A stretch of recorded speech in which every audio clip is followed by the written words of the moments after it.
जैसा कि आप सभी को पता चल चुका होगा कि हरियाणा बोर्ड ने 10वीं और 12वीं की डेट शीट जारी कर दी है। आपके 27 फरवरी से एग्ज़ाम स्टार्ट हो जाएंगे, इसलिए मैं आपकी बोर्ड एग्ज़ाम की तैयारी करवा रहा हूं। आज मैं इस वीडियो में सामाजिक विज्ञान की किताब से इतिहास के चौथे चैप्टर के क्वेश्चन आंसर करवाऊंगा। केवल वही क्वेश्चन आंसर करवाऊंगा जो बोर्ड एग्ज़ाम के लिए इम्पोर्टेंट हैं।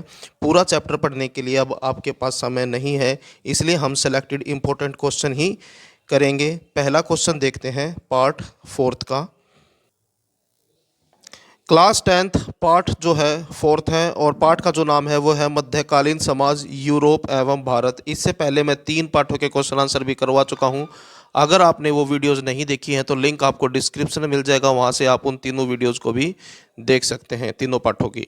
पहला क्वेश्चन देखें। पहला क्वेश्चन है उलेमा कौन थे। आंसर देखें। उलेमा फारसी भाषा के शब्द आलिम का बहुवचन है। दूसरा पॉइंट है आलिम मूलतः इल्म शब्द से बना है जिसका अर्थ ज्ञान होता है, अर्थात इल्म रखने वाला यानी कि जिसको नॉलेज हो आलिम होता है, यानी कि इल्म रखने वाला आलिम होता है। थर्ड पॉइंट है उलेमा मध्यकाल में मुस्लिम समाज में विद्वानों का मुख्य वर्ग था। दूसरा क्वेश्चन देखें। दूसरा क्वेश्चन है बलूतेदार पर संक्षिप्त नोट लिखें। आंसर देखें। फर्स्ट पॉइंट है मध्यकाल में ग्रामीण सेवादारों का वह वर्ग जो कार्य के बदले फसल का एक भाग प्राप्त करते थे बलूतेदार कहलाते थे, यानी कि ये जो है अपने काम के बदले में पैसा ना लेकर फसल का एक हिस्सा प्राप्त करते थे। सेकंड पॉइंट है महाराष्ट्र के गांव में इनकी संख्या 12 होती थी, जिसमें सुनार, कुम्हार, बढ़ई, लोहार, कोली यानी कि नाव चलाने वाले आदि सम्मिलित थे, यानी कि ये वो लोग थे जो अपने कार्य के बदले अनाज प्राप्त करते थे। तीसरा पॉइंट है वर्ष भर अपनी सेवा के बदले फसल आने पर ये उसका एक भाग प्राप्त करते थे, जो मैंने अभी बताया था। थर्ड क्वेश्चन है मध्यकालीन यूरोपीय समाज कितने और कौन से वर्गों में विभाजित था। आंसर देखें। मध्यकालीन यूरोपीय समाज 3 वर्गों में बटा था। पादरी, सामंत होते थे उच्च वर्ग के लोग, तथा सामान्य जन मतलब नॉर्मल इंसान यानी कि आम लोग। और नेक्स्ट क्वेश्चन है क्वेश्चन नंबर 4 मध्यकालीन यूरोप में नाइट कौन होते थे। आंसर देखें। मध्यकालीन यूरोप में नाइट एक उपाधि थी, यानी कि नाइट जो है एक उपाधि है जो घुड़सवार योद्धा प्राप्त करते थे, यानी कि ये उपाधि है जो घुड़सवार योद्धा को दी जाती थी। दूसरा पॉइंट है यह उपाधि वीरता व अत्याचारों से रक्षा की प्रतीक थी, जो किसी नाइट से ही उसका शिष्य बनकर सैनिक प्रशिक्षण प्राप्त करने के बाद दी जाती थी। यानी कि ये जो नाइट की उपाधि है एक ऐसे व्यक्ति से जिसको नाइट की उपाधि मिल चुकी है उसका शिष्य बनकर उससे प्रशिक्षण लेकर सैनिक प्रशिक्षण लेकर उसके बाद उसको ये उपाधि मिलती थी। नेक्स्ट क्वेश्चन है क्वेश्चन नंबर 5 यूरोप में शासकीय वर्ग के मुख्य काम क्या थे। आंसर देखें। फर्स्ट पॉइंट है सामंत यूरोपीय समाज का शासकीय वर्ग था। सामंत का मतलब है उच्च वर्ग के लोग जो है यूरोपीय समाज के शासकीय वर्ग थे, यानी कि जो शासन चलाते थे। सेकंड पॉइंट है सामंत न्यायालय में बैठकर न्याय करते थे। उसके बाद है इनके पास सैनिकों की एक टुकड़ी होती थी जिसका मुख्य कार्य युद्ध में भाग लेना था। नेक्स्ट क्वेश्चन है क्वेश्चन नंबर 6 मवासात से क्या अभिप्राय है। आंसर देखें। भारत में अनेक किसान न तो सरकार को कर देते थे न ही सरकार का कोई आदेश मानते थे।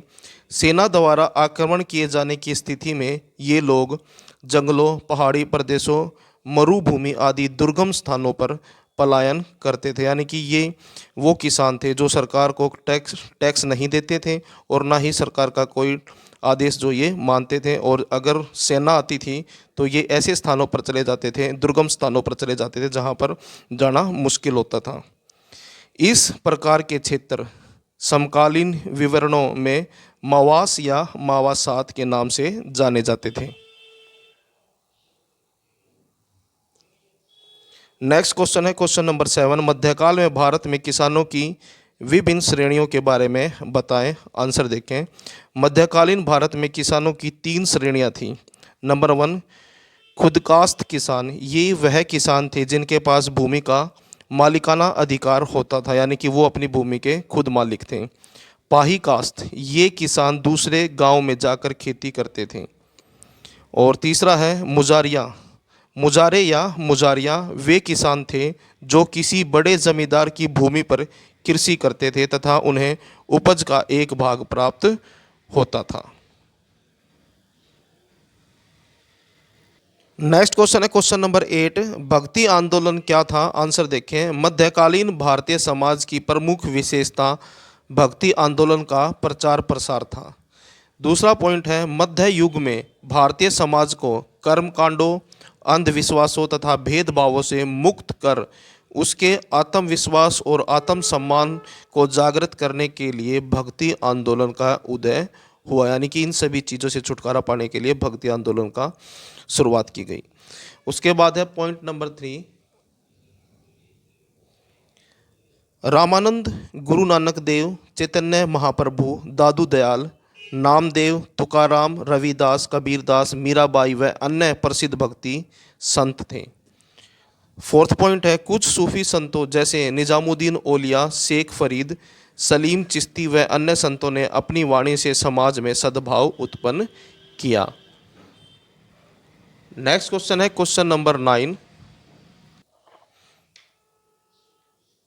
क्वेश्चन है, मध्यकाल में भारत में शिक्षा, साहित्य एवं मनोरंजन की चर्चा करें। आंसर देखें। मध्यकाल में भारत के प्राचीन शिक्षा के केंद्र नालंदा, तक्षशिला, मथुरा, गया, विक्रमशिला, उज्जैन आदि उन्नति की ओर अग्रसर हो गए।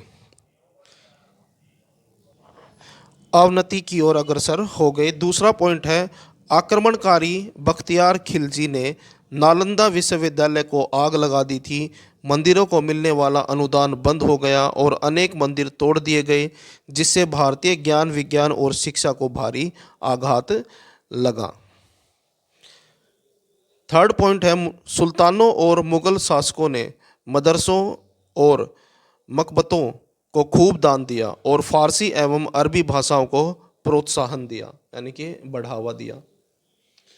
नेक्स्ट पॉइंट है पॉइंट नंबर 4, अनेक क्षेत्रीय शासकों ने संस्कृत और अन्य क्षेत्रीय भाषाओं की शिक्षा को प्रोत्साहन दिया।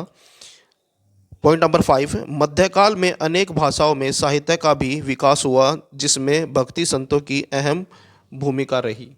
और लास्ट पॉइंट है पॉइंट नंबर 6, मध्यकाल में संगीत, नृत्य, शिकार, कुश्ती, मल्लयुद्ध, शतरंज आदि तथा त्योहार मनाकर लोग अपना मनोरंजन करते थे। यहाँ से आपके MCQ वाले क्वेश्चन स्टार्ट हो जाते हैं, एक नंबर वाले। यहाँ पर मैंने जो चॉइस है वो नहीं दी, सीधा आंसर लिखे हैं इनके। पहला क्वेश्चन देखें, मध्यकालीन यूरोप में बड़े भूस्वामी क्या कहलाते थे? तो इसका आंसर है काउंट। और सेकंड क्वेश्चन है, ईसाई धर्म में प्रक्षालन करने या किसी व्यक्ति को चर्च की सदस्यता देने के लिए की जाने वाली धार्मिक क्रिया क्या कहलाती थी? इसका आंसर है बपतिस्मा। तीसरा क्वेश्चन है, युद्ध में मरना या मारना किसकी वीरता का परिचायक था? तो आंसर है नाइट। उसके बाद है नेक्स्ट क्वेश्चन, क्वेश्चन नंबर 4, निम्नलिखित में से किस स्त्री ने पर्दा त्याग कर दिल्ली के सुल्तान का सिंहासन संभाला था? तो इसका आंसर है रजिया सुल्तान। और नेक्स्ट क्वेश्चन है, पद्मावत नामक ग्रंथ की रचना किसने की? तो इसका आंसर है मलिक मोहम्मद जायसी। नेक्स्ट क्वेश्चन है क्वेश्चन नंबर 6,